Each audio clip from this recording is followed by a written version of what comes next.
saya mungkin merespon tadi yang info yang silang sengkarut efek overdosis dan segala macam.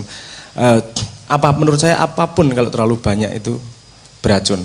Racun itu bukan pada bendanya, racun itu pada takarannya.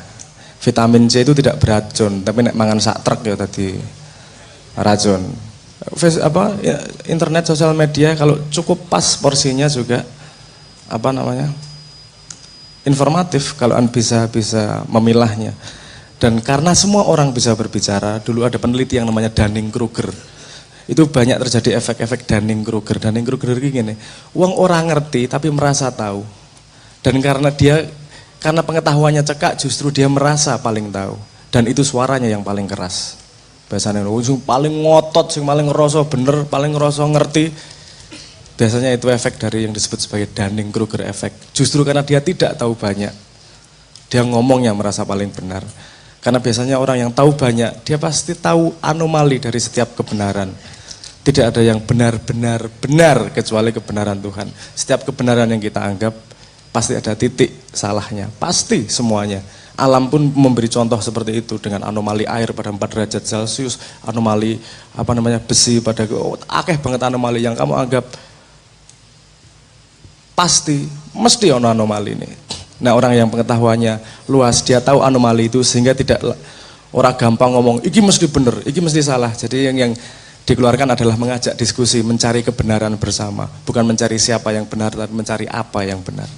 Jadi asal filter kita tepat di situ, kita akan bisa ngelihat, oh iki Dunning-Kruger iki lagi pengen ketok iki monggo. Jadi balik lagi, saya ingin mengatakan bahwa kita overdosis informasi yang bisa diambil. Jadi filternya harus kita sendiri. Ngono paling respon saya. Penjajahan zaman dulu dan zaman sekarang. Lagi-lagi nggak gampang ngomong. Kalau dulu penjajahannya bisa dilihat dengan fisik. Sekarang penjajahannya nggak bisa dilihat dengan fisik. Dan yang kamu lihat, yang kamu pahami sebagai penjajahan belum tentu penjajahan. Gini, karena penjajahan pasti lebih dalam di dalamnya. Nah, strategi ini pinter banget soalnya. Juga gini, kadang-kadang kita membiarkan diri kita terjajah. Saya pengen ngerespon itu tadi, tentang bagaimana sumber daya alam kita diambil, kita tidak bisa kok dikasihin sama orang luar, misalnya gitu. Kalau kita meneliti lebih dalam, sekarang ada pertanyaan gini juga, kalau enggak orang luar, kita enggak punya teknologinya. Kita nggak tahu juga caranya gimana. Ada yang mengambil jalan tengah bahwa oke, kamu duluan di situ, tak kasih waktu 20 tahun, orang diberi kewajiban bahwa ada orang Indonesia yang harus ikut serta di situ sehingga ada alih teknologi, sehingga di depannya bisa ditambang oleh orang Indonesia sendiri. Misalnya gitu, itu jadi strategi, bukan jadi dijajah. Tapi kalau dibiarkan lepas, oke, aku sing bangun, neng pekerjaannya suka aku kabeh. Itu minta dijajah itu. Karena kita tidak mendapatkan apapun, kita tidak mendapatkan skillnya, kita tidak berpikir masa depan, kita tidak punya strategi terhadap itu. Nah, jadi ngomong penjajahan atau tidak, saya berani ngomong bahwa kebanyakan kita dijajah. Tapi kita juga tidak tahu bahwa kita dijajah. Karena penjajahan yang paling berhasil adalah ketika yang dijajah tidak tahu kalau dirinya dijajah. Kamu tidak akan merasa berjuang kalau kamu tidak tahu bahwa dirimu dijajah. Kamu tidak akan pengen keluar penjara kalau kamu tidak merasa dirimu dalam penjara. Jadi sebelum berteriak tentang bebaskan diri dari penjajahan, ketahuilah bagaimana cara mereka menjajah. Bagaimana cara mengetahuinya? Belajar ilmu mereka. Ilmu katon beres. Ilmu katon apa jenenge? Donya. Kari maca gabrus ngene ketok kabeh iku. Asal gelem, wong Jawa iki gampang banget sinau, asal mau. Orang ngerti ampuh wong Jawa. Itu tapi wong Jawa ki ilmu katon gampang banget iku. Yo nyun sewu aku rada nganu sithik yo, rada pamer sithik yo lumayan lah. Aku mbiyen pernah dibuang sama ayahanda ke luar negeri. Ya konsepnya nek menurutku ya dibuang. Karena mangkat-mangkat dhewe golek-golek dhewe tak kei syarat mingan. Syaratnya ra ono wong Indonesia.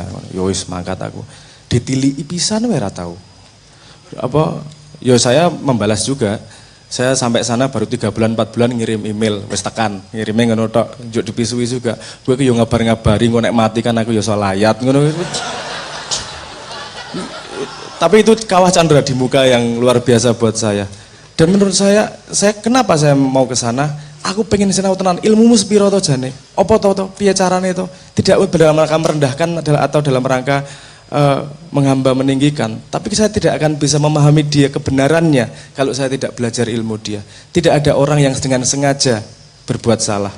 Orang pasti berbuat benar menurut dia, tergantung tujuannya kemana. Paham maksudku? Semua orang pasti pengen berbuat benar, asal kamu tahu tujuannya.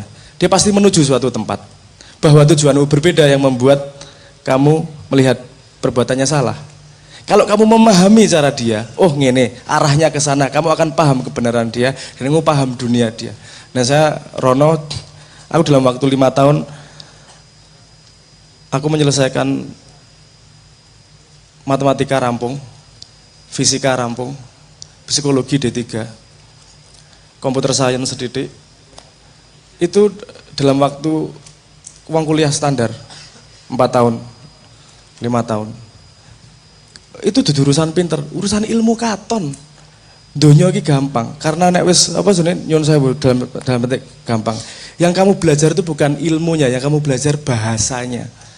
Oh, bahasa biologi.